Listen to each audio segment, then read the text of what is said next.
అనేటువంటి విమర్శలు వచ్చిన మాట వాస్తవం. అయితే పాలక వర్గాలకు ఎంపికైనటువంటి వాళ్ళు తమ పదవులు లేదా తమ ప్రోటోకాలు లేదా విఐపీలకి ఏర్పాట్లు కల్పించి వాళ్ళ దగ్గర తమ పలుకుబడిని పెంచుకునేందుకు ఇచ్చినటువంటి లేదా చూపినటువంటి శ్రద్ధ దేవుడి పేరుతో జరుగుతున్నటువంటి అక్రమాలని అరికట్టడానికి పూనుకోలేదు అనేది ఎవరు అంగీకరించినా అంగీకరించకపోయినా నా నిశ్చితమైనటువంటి అభిప్రాయం. ఆ కారణంగానే అనేక మంది అలాంటి అక్రమాలకు పాల్పడ్డారు. గడిచినటువంటి 5 సంవత్సరాల్లో రాష్ట్రంలో మిగతా రంగాల్లో ఏ విధంగా అయితే అతి జరిగిందో అన్ని విషయాల్లోనూ, అవినీతి విషయంలో కావచ్చు లేదా ప్రత్యర్థులను దెబ్బతీసేటువంటి విషయంలో కావచ్చు, ఏదైనా కానీ ఒక అతి లేదా జరగకూడనటువంటి పనులు ఏవైతే జరిగాయో తిరుమల తిరుపతి దేవస్థానంలో కూడా అలాగే జరిగాయలో నాకు ఎలాంటి భేదాభిప్రాయం లేదు. డెఫినెట్ గా జరిగాయి. ఆ జరిగినటువంటి వాటికి సంబంధించి ఇప్పుడు కొత్తగా వచ్చినటువంటి పాలకవర్గం అనే దానికంటే నా అభిప్రాయం ప్రకారం ప్రభుత్వం దీన్ని సీరియస్ గా తీసుకొని ఇలాంటి అక్రమాలన్నిటికీ అన్ని ఒక రోజులో ఏదో తెల్లవారేసరికి హామ్ పట్టని చేస్తారని అటువంటి నమ్మకం నాకు లేదు. కానీ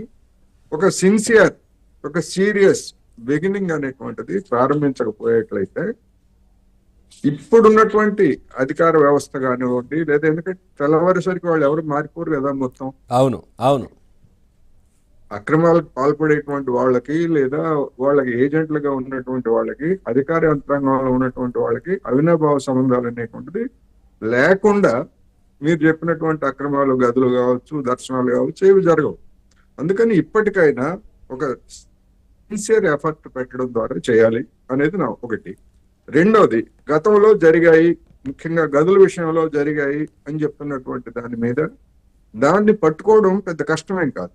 ఎందుకంటే డోనర్స్ గా ఉన్నటువంటి వాళ్ళు స్పాన్సర్ చేశారా లేకపోతే వాళ్ళ పేరుతోటి దొంగ లేఖలు సృష్టించి వాళ్ళ పేరుతోటి గదులు బుక్ చేసి మధ్యలో ఉన్నటువంటి వాళ్ళు సొమ్ము కాజేశారా ఏమిటనేటువంటిది అది పట్టుకోవడం పెద్ద కష్టమేం కాదు. అందుకని ఎవరైతే ఏ గదులు ఏ డోనర్స్ పేరుతో ఉన్నటువంటి దుర్వినియోగం అయ్యాయో లేదా అక్రమాలకి తెరలేపారో అటువంటి జాబితాను తయారు చేసి వాళ్ళందరినీ కూడా ముందు డోనర్స్ ని అలర్ట్ చేసి ఇదిగో ఫలానా తేదీతో మీ పేరుతోటి లేదా మీ సిఫార్సు లేఖ పేరుతోటి ఈ విధమైనటువంటి బుకింగ్ జరిగిందా లేదా మీరు ఉన్నారా లేకపోతే మీరు ఎవరికైనా ఇచ్చారా లేదా అనేటువంటి విచారణ జరిపితే అనేక విషయాలు బయటకు వస్తాయి. దాని ఆధారంగా అక్రమాలకు పాల్పడినటువంటి వాళ్ళకి సహకరించినటువంటి వాళ్ళకి వాళ్ళ దగ్గర నుంచి ఆ అమౌంట్ ని దానికి రెట్టింపు జరిమానా కూడా విధించి వసూలు చేయడంతో పాటు అలాంటి వాళ్ళు తీవ్రమైనటువంటి నేరాలకు కనుక పాల్పడి ఉంటే కేసులు కూడా బనాయించాలనేది నేను ఈ సందర్భంగా చెప్పవచ్చు. రైట్. నాయుడు గారు, సురేంద్ర నాయుడు గారు, సార్ ఇప్పుడు ఒక్కొక్కటిగా అక్కడ